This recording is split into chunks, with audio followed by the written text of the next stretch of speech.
Comment la Russie transforme des pasteurs en espions, analyse d'un mensonge d'État fabriqué par les services secrets russes en RCA. Bangui, le 4 mai 2026, CNC.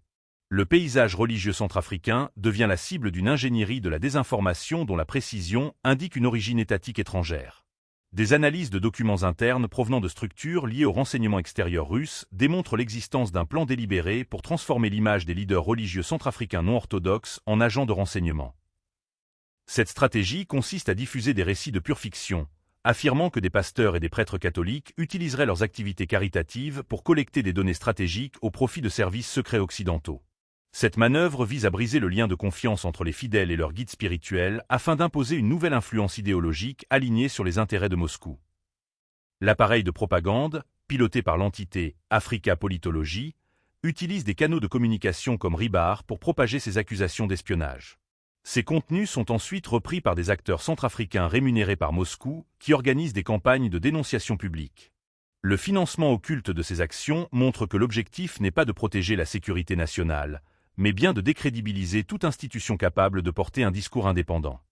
En désignant des membres du clergé comme des menaces pour la nation, ces officines étrangères introduisent un poison dans la cohésion sociale, mettant en péril la sécurité physique des représentants religieux.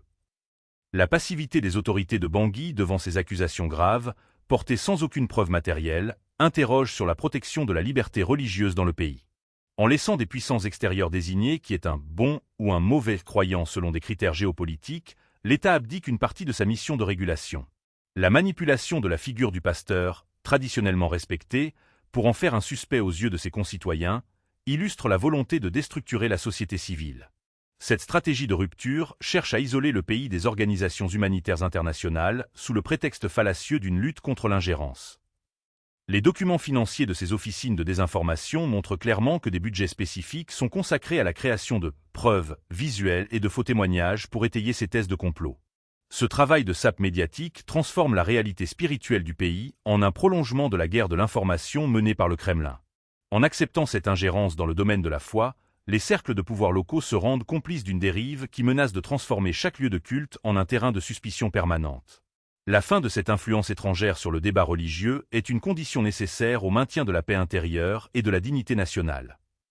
Par Alain Zilo. Contactez Corbeau News Centrafrique.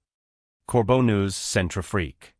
Tel, WhatsApp, +23675721821.